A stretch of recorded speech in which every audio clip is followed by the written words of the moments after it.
Hello guys, magandang araw. This is Main. So today ako naman ay mag-replant na ng mga RZ natin.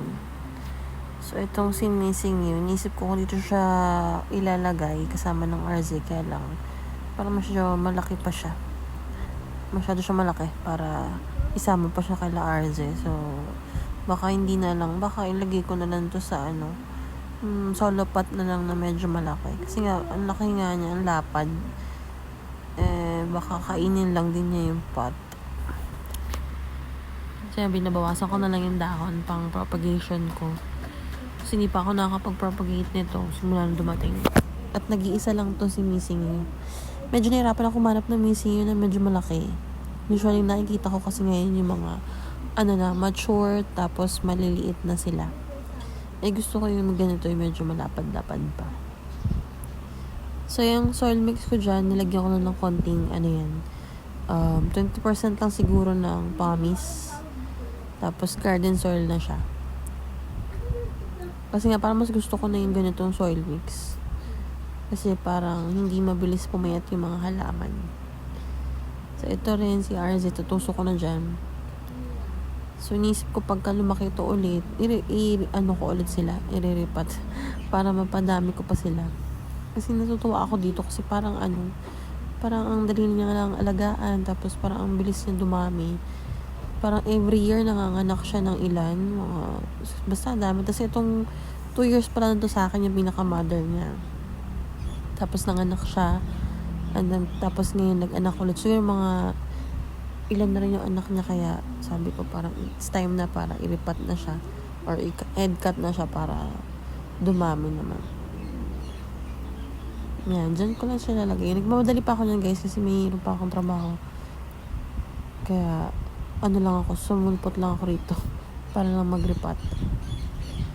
So ayan na siya, na-ripat ko na sila. Tapos dito yung mga echeverias ko na bagong ripat, yung mga propagation, and si Fat Beauty. So dito okay naman sila dyan kasi hindi naman sila bugbog sa araw, no? So mga 3 hours lang naman yung araw nila dyan. Tapos itong uppercut ko, sana magtagal siya sa akin. Kasi ngayon na lang ako nag-try niyan dahil nga nahirapan akong buhayin yung pinakauna ko. Ito talaga na deads na yung nasa pwesto niya dyan. So bahala na siya dyan. Yan. Medyo hindi ko nga gusto yung ayos ng yun, kakaripat ko yun. Yan si Polar Bear. Yan, nilipat ko na dyan, tapos binasa ko sila. Yan si Super Bomb, parang okay naman, hindi na naglalagas. Yan. Si Amazing Grace. Wala pa rin soil. Wala pa rin ugat.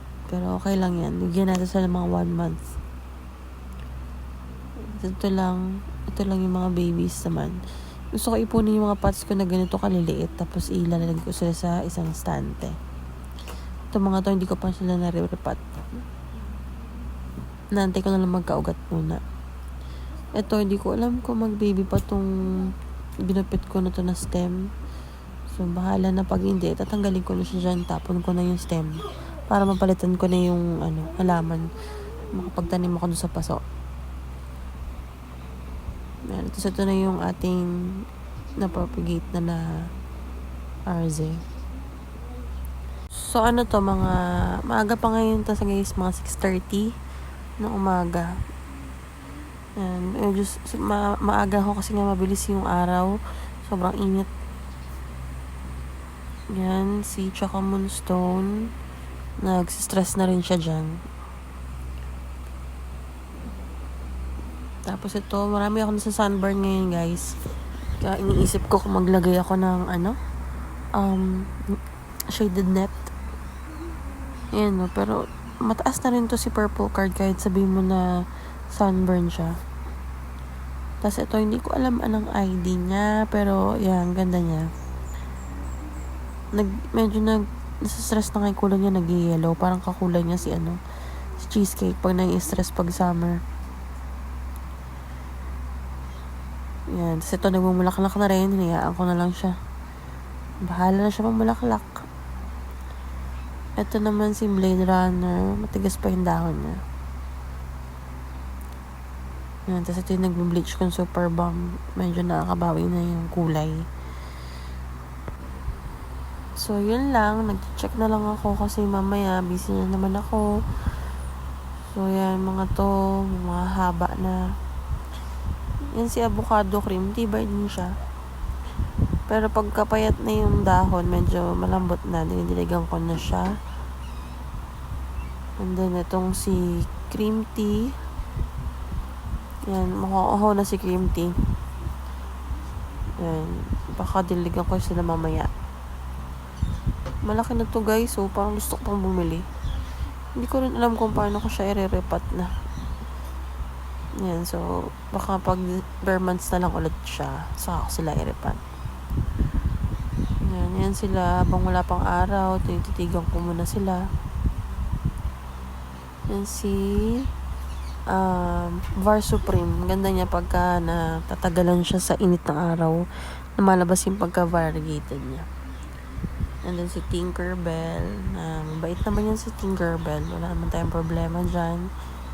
Tapos, ito si nag-iisa kong Lovely Rose. Parang gusto kong bang bumili ng Lovely Rose, guys. Kasi nga, nag-iisa lang siya. Pero, din kasi si Lovely Rose, medyo tricky pagka sa umpisa.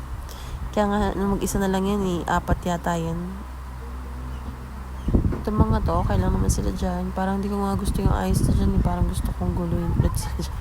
Ay, gusto kong baguhin yung eyes nila.